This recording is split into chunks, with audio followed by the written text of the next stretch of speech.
Welcome back, everybody. This is Randy with Modern Randy, and today I'm bringing you guys another Pioneer deck that is relatively interesting and just kind of starting to pop up on the scene. Has a couple little events that has shown up in, and I kind of want to talk about it because I think it's really interesting, really cool.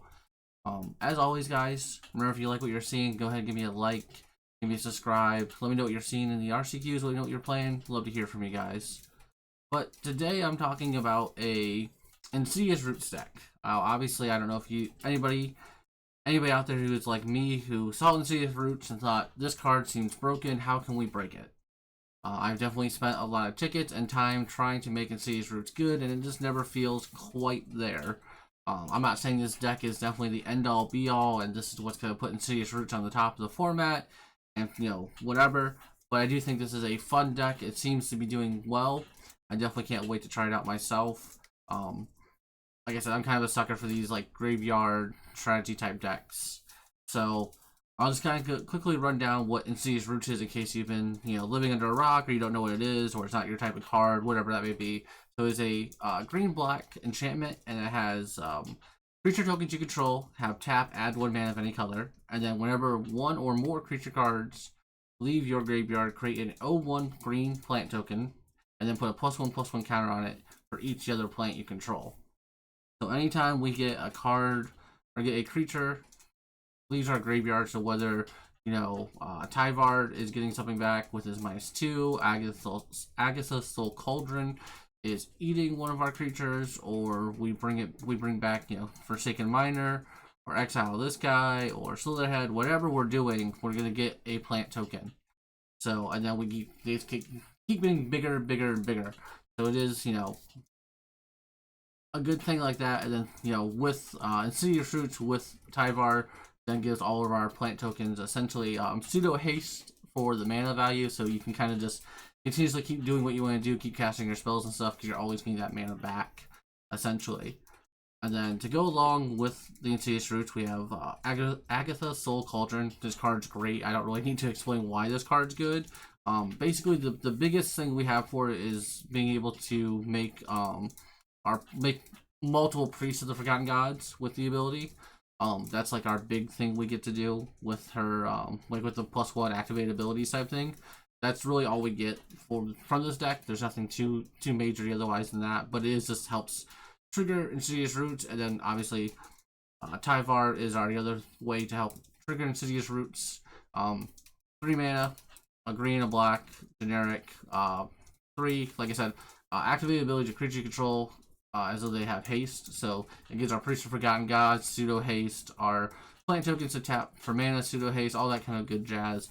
And then you can -2 to mill 3 cards, and then return a creature card with mana value 2 or less from your graveyard to the battlefield. So being able to buy back any of our creatures because everything is 2 or less, and then the +1 to untap our creature.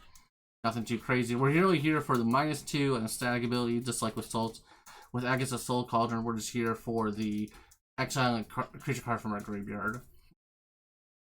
And then, so to go along with the supporting cast, if you will, we're playing 4 Citrus Supplier, 1/1 that mills 3 when it enters the battlefield when it dies. Great for filling up our graveyard. Satyr Wayfinder, help us find our lands as well as mill over cards.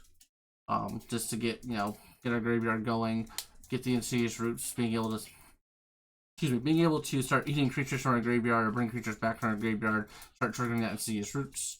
And then we're playing 4 Seed of Hope as well. So instant mill 2 cards, and then you put a permanent card from among the mill cards into your hand, gain 2 life. If you take a quick look at the deck, everything besides Seed of Hope is a permanent card. So we pretty much almost never whiff on Seed of Hope. Now obviously I'm sure there's some percent of the time where you're gonna play 1 Seed of Hope, mill over 2 more Seed of Hopes and go, well, that happened, I guess.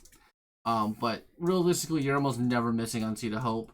Now, obviously, you're not only going to hit what you're wanting off of Seed of Hope because we're only milling 2 cards, so not exactly a good high number of things to turn through. But we do have that ability to more likely find a land or find a 1-drop creature that we're looking for, and then obviously it helps us dig for our Insidious Roots, our Cauldrons, Tyvar, things like that. And then to go with this, we have Slitherhead, a card that had so much high hope that never has really done anything. So this has an ability called Scavenge for 0. So you can exile this card from your graveyard and put a number of +1/+1 counters equal to its power on target creature, only as a sorcery. So this lets us exile it from the graveyard, which triggers Insidious Roots and makes a plant token. Notably, this is a plant zombie as well, and so this says put a +1/+1 counter on each plant you control. So if you play Slitherhead, you know, turn 1, turn 2 play Insidious Roots, turn 3, turn 3, turn 4, you're getting something out of the graveyard. This will put a counter on Slitherhead, and he does get bigger himself. Mostly we're playing him just for the 0 scavenge ability, though. And then we also have the Forsaken Miner, which a lot of people immediately saw this card and thought of Priest of the Forgotten Gods because of it being able to buy it back. So he's a 2/2 for 1 black, can't block, excuse me. And then whenever you commit a crime, you may pay a black. If you do, return him from the graveyard to the battlefield. Notably, though, just in case you guys aren't aware, so when you sacrifice with Priest of Forgotten Gods and all that stuff, you will commit the crime before Forsaken Miner goes to the graveyard. Or sorry, you'll commit the crime for Forsaken Miner. You'll have to buy him back before you get the 2 black. With the Priest of Forgotten Gods. Just so you guys know, so you can't just go sacrifice Priest of Forgotten Gods, have no mana available, or sacrifice with Priest of Forgotten Gods, Forsaken Miner. You can't buy him back with that black mana because you won't get the black mana in time to buy it back. Just a heads up. I know a lot of people thought it would be the other way around and that would work, but just a heads up on that one. And then we're also playing Rubber Belt. We're playing the Maverick. But when he enters the battlefield, we fail 2, so we get to kind of fix our draws in a way, and then we can exile him for 1 green and put a +1/+1 counter on target creature. Activate only as a sorcery. But again, it's another Slitherhead essentially that costs mana to activate, triggers Insidious Roots, triggers our Hells with our Against the Soul's Cauldron, things like that. It just continues to do everything we want to do, right? So obviously when you look at this deck, you see that it's not super high powered level, right? Like we're not sitting there and putting in 5/5s on turn 2 or something crazy. We're not doing anything crazy. We are playing a more of a long value type game.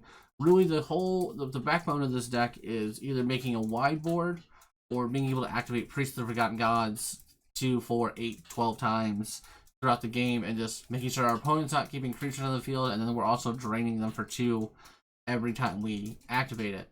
So obviously this deck is weak to like some graveyard hate, things like that is a big problem for the deck, because if we revolve around Insidious Roots, being able to rebuy our Forsaken Miners, things like that. So yeah, it's a little bit weak in the metagame currently, but it has been putting up some results, and I really enjoy this deck.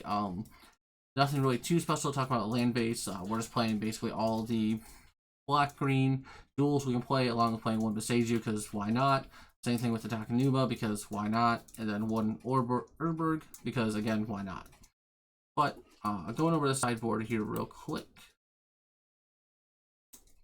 We do have Jegantha in our sideboard because we can afford to play it. There's no problems there.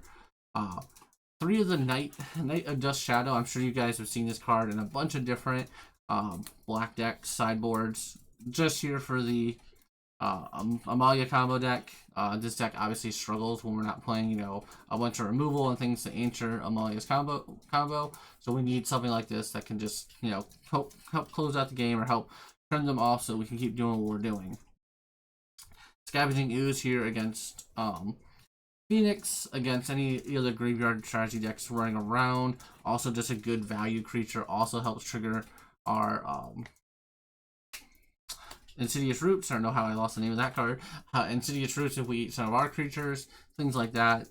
Dampening's here for the combo decks, big mana decks, mono green. It has been popping back up. Obviously, this deck looks really sad when our opponents go, turn 2, 4/4, turn 3, 5/5, or 5/6, and turn 4, 80 power. Like, you're not exactly doing anything interesting when that happens. Same thing with like the Lotus Field decks and stuff like that. This deck isn't exactly the fastest, so Lotus Field probably can keep up with it for the most part, or go faster than it.